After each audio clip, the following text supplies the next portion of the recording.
And hello once again, everybody, and welcome to the JetFuel podcast, the podcast all about New York Jets football. I'm your host, Keith Harrington, and joining me, as always, the NFL draft kid, Kyle Stickles, and also Pat Davis, former Syracuse University, San Diego Charger, and London Monarchs tight end. And great to have you guys with us once again tonight. And the theme of our show tonight has taken a drastic turn as last week, we were talking about how Zach Wilson, maybe he should be replaced, even if it's with Trevor Siemian. Maybe they should go out and look for someone else. We didn't have much faith in Robert Saleh's decision. But on the menu tonight, I guess, is a little bit of eating crow and a little bit of humble pie for dessert, because certainly Zach Wilson put on a show and almost pulled off the upset Sunday night over the Kansas City Chiefs. And I just want to share something first before I get to Pat and Kyle here.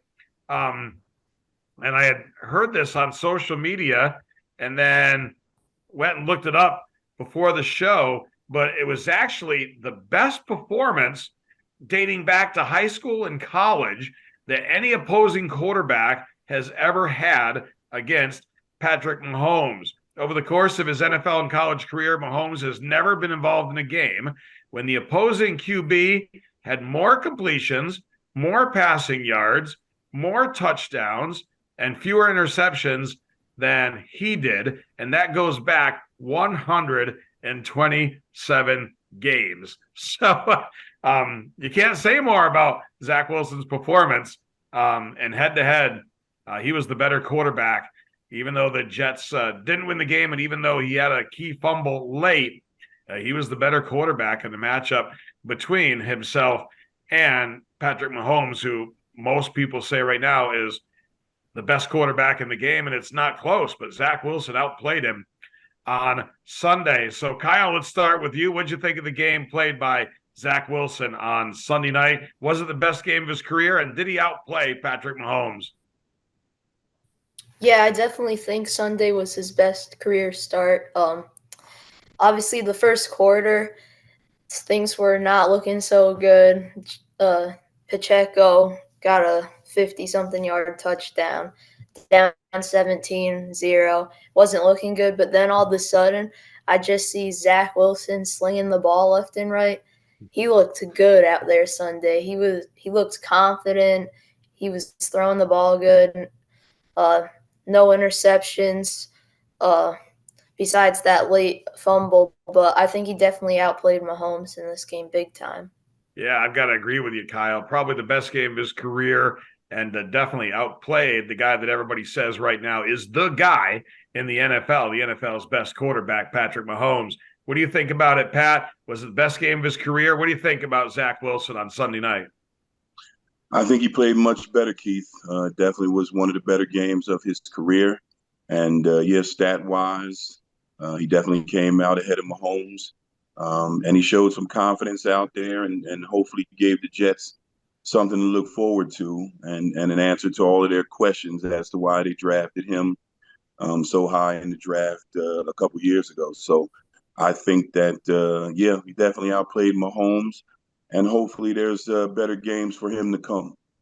Yeah, some of the comments that I read out there and some of the comments I heard during the broadcast of the game, at one point during the broadcast of the game, it was said, that looks like BYU Zach Wilson. That looks like the guy the Jets drafted, the guy that they were so high on that they took him with that pick. And also the way he was using that 1-2-3 short drop, get rid of it like is needed in Nathaniel Hackett's offense. Just the way that Aaron Rodgers has done it for all those years. It was said that he looked Aaron Rodgers-like out there at times. So obviously an impressive performance. So, Kyle, could this be the start of something for Wilson? Could it be the turning point of his career and maybe start to take off in the right direction? What do you think? I hope so, and I think this could definitely be so too. Yeah, he looked really good out there Sunday. Play calling seemed to be a lot different. The Jets were utilizing tight ends a lot more, which I think helped a lot. But again, this team going into this season got Aaron Rodgers because they were a quarterback away, they thought, and everybody else does too. But even you just got to play good at quarterback. It doesn't matter who the guy is. This team can go far with a good quarterback, and I think they can go far with him playing good. Yeah, I agree with you. And Pat, what do you think about it? Is this the start of a turning point of the career of Zach Wilson? I hope so, Keith. I think we'll know more after the Denver game and him going up against Russell Wilson. I think that would be a better signature if he has another good game against Russell Wilson and they somehow come out with a win. I definitely think that he played with a lot of confidence, but we said he would play with confidence, as long as the offensive line held up.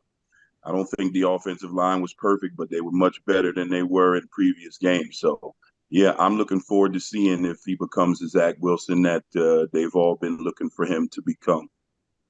So I guess that leads us to the question now of what was the difference? Was it confidence? Definitely wasn't the Chiefs' defense. I mean, they're a solid defense. It seemed like Nathaniel Hackett, in my opinion, let the chains off him a little bit, let him loose, said, go get him. We're not going to limit the play calling. We're not going to limit the playbook. Just turned him loose a little bit and maybe adjusted. This offense, let's face it was built. Nathaniel Hackett came from Green Bay. It was built for Aaron Rodgers. Came from Denver, but of course, prior to that was with Green Bay. You think, Kyle, you mentioned it a little bit. Did they run some different plays? Did they let him loose a little bit and let him go get it a little bit more, do you think? Yeah, I think so. The tight ends were just used a lot more. I thought in the red zone, the Jets' first touchdown, Zach Wilson rolling out a little and just throwing it up there to Uzama to get. I thought play calling was really good. Getting Ruckert in the game too. Conklin. I think the Jets have a ton of skill wise on tight end room, and they need to utilize it more. Yeah, and what do you think of that, Pat? You've been in NFL locker room. Obviously, when your quarterback that you're expected to be your starting quarterback goes down, you're waiting a little while to let the new quarterback loose a little bit. You got to let him ease into it. But it seemed like they opened up the playbook and kind of lengthened the leash a little bit there for Zach Wilson this week. Yeah, I think he took the leash off a little bit. I think Nathaniel Hackett did a good job. We had spoke of most of the plays being centered around Aaron Rodgers, and now Aaron Rodgers goes down. He's hurt, so now you have to try to accommodate a new quarterback by coming up with some new plays. And we had said earlier in the podcast a few weeks ago that one of the ways to do it was to put in some plays specifically for Zach Wilson, and I think that's what he did. He got him outside of the pocket. He let him use some of his mobility, gave him more time to throw. And, you had to depend on the offensive line a little less when he's outside of the pocket. And he was able to take advantage of that. He's the guy's got a gun for an arm. He does. So if you just give him some confidence and let him out there and space, he was kind of picking them apart there for a little bit. Yeah, he definitely was. And we've touched on a little bit the offensive line, much maligned as much as Zach Wilson, this offensive line. And from what I saw, the Giants game on Monday night, even though the Jets offensive line's been heavily criticized, I think they're the best offensive line in New York City right now. Is the offensive line getting better? Are they coming around, Kyle? Yeah, I definitely think so. I think kind of Dwayne Brown being hurt and Joe Tippmann put in the rotation definitely helped with that too. Brown wasn't playing well, I don't believe, when he was in, but I think shifting Vera Tucker over to a tackle helped too. I think I saw that Jets PFF grade for their linemen was really good this week. But again, good blocking makes a huge difference in winning and losing games. So, right, Pat. How much of Zach Wilson's performance was the improvement of that offensive line? I think some of it was, Keith. I don't necessarily think it was all about the offensive line. They definitely played better, but I mean, how could you not? They weren't playing really well the first three games. But I think Nathaniel Hackett has something to do with that too, because he had some misdirection and some draw plays, and that tends to give the defense a different look. And so I think Nathaniel Hackett also helped the offensive line by calling some different plays. And then, like we said, it did everything to give Zach a little more confidence, just either sit in the pocket or even handing the ball off. Yeah, so the Jets and Giants play just a few weeks down the road, just a couple of weeks down the road. I talked about it, touched on it a little bit. I think definitely the Jets have the better offensive line of the two. I guess if you went by this week's performances, at least for a week, they had the best quarterback of the two. We wouldn't have said that a couple of weeks ago. But are the Jets, Kyle, the best team right now in New York City based on the Giants' performance the other night? Yeah, I'd have to say so on that. Watching a little bit of the Giants game last night and then watching highlights the next day on Instagram, it didn't look too great for the Giants. Daniel Jones, a lot of bad throws out there, throwing interceptions when it's not needed to. Just all around, I think the Giants are a little of a mess right now. Yeah, you said you watched highlights. I didn't know there was any after watching the game. But Pat, what do you think? Are the Jets the better of the two New York teams right now in the NYC area? Yeah, I think they are, Keith. I think they're definitely better than the Giants.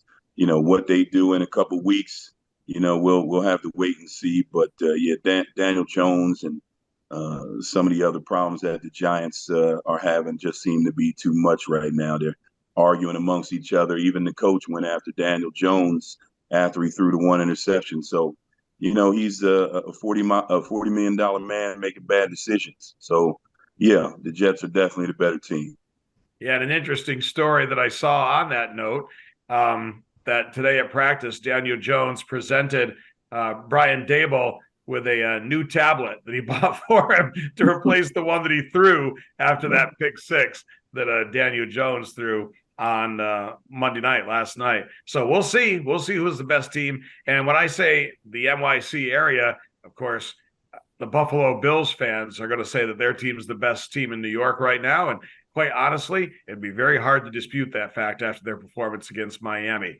Next week, the Jets are a couple of weeks away against the Giants. Next week, the coming week, actually, we're halfway through the week flying right by. They go to Denver, to Mile High Stadium, to take on the Denver Broncos, and we'll talk about that in just a little bit after this break. This is the Jet Fuel Podcast. And welcome back, everybody, to the Jet Fuel Podcast. And right now, we're going to take a look at our final segment, Around the League. And, we've done some different things with this final segment. We've picked games. We've taken a look at the pretenders and contenders. Last week, we took a look at the teams at the bottom of the NFL barrel and tried to think, which one of those can turn their season around, or which of those can turn their season around. We're going to take a look at a different approach this week, and we're going to have a look at the teams that are either undefeated or are one-loss teams and try to decide who we think right now, although it's a long ways to go, will come out of there and win their respective conference. So for the AFC, nobody unbeaten in the AFC. We have Kansas City, Miami, Baltimore, and Buffalo, all 3-1. I think a couple of weeks ago, or last week even, we would have said Miami is the team. But Buffalo took care of them this weekend. And, Kansas City, they've had some, struggles in some of their wins. They don't seem to be as dominant. Baltimore is, they're 3-1, but do they have the weapons around their star quarterback to get it done? Right now, I know the Buffalo Bills lost to the Jets after Aaron Rodgers was hurt, but I got to think of the four AFC teams. I think Buffalo's emerging right now, and they got a little desperation, I think, behind them too. Kyle, who do you think's of that group of 3-1 teams? Kansas City, Miami, Baltimore, Buffalo. Who do you think's the team that will rise to the top? Yeah, I'm gonna have to go with Buffalo here, as much as I don't want to. Uh, Buffalo's been the better team out of all of them. They looked really good against the Dolphins Sunday. 48 points. That's really good against a team like the Dolphins. Their offense has been playing great. These other teams, uh, Chiefs, kind of questionable against the Jets. I didn't think they played that good.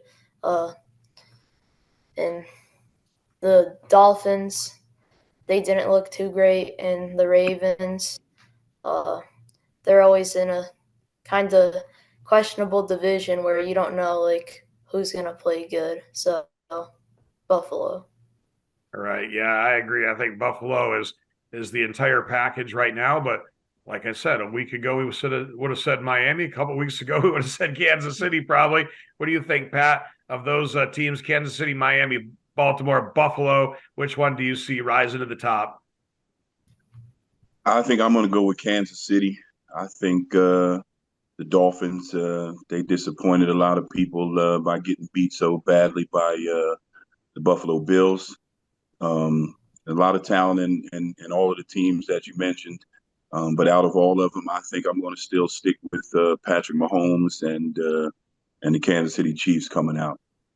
Yeah, I mean, you're the champs until proven otherwise, right? It doesn't really matter that they've got a loss, and it doesn't matter so much that they, had a battle from the Jets.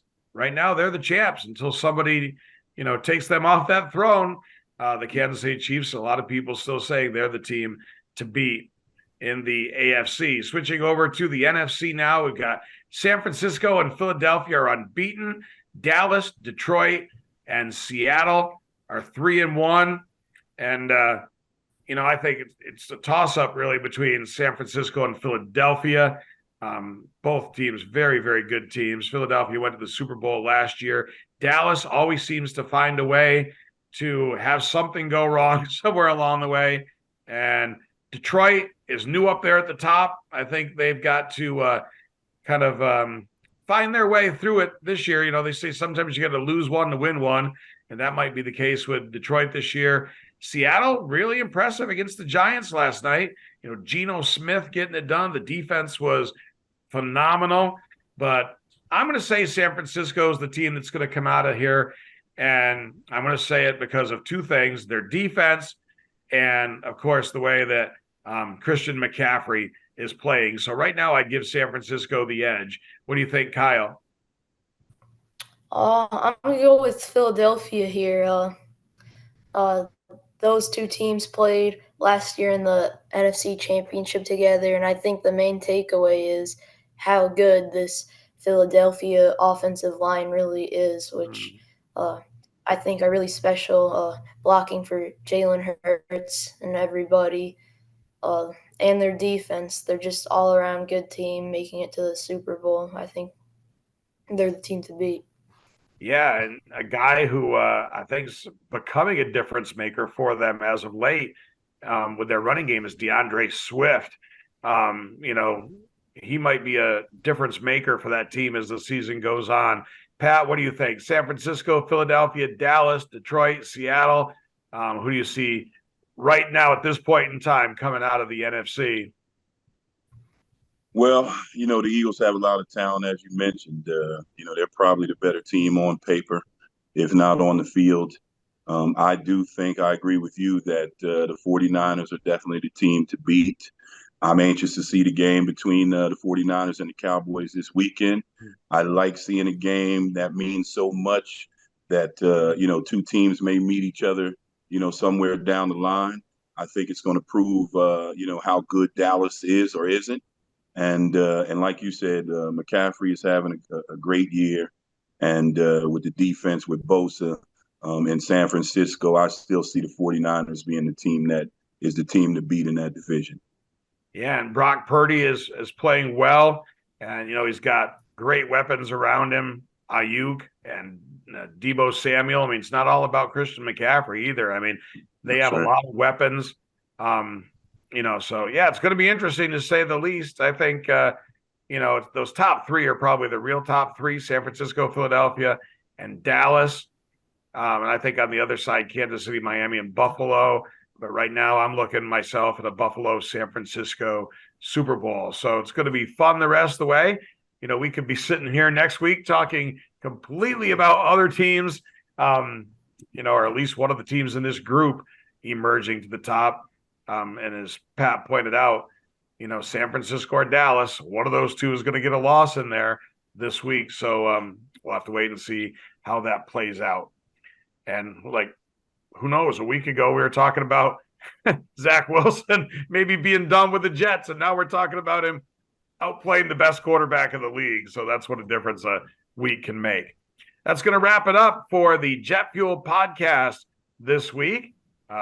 Once again, thank you very much to Kyle Stickles, Pat Davis. And, we look forward to seeing everybody again next week. Spread the word about the JetFuel podcast. And if you enjoy the show, feel free to share it and let other people know. That's going to wrap it up for tonight's edition of the JetFuel podcast.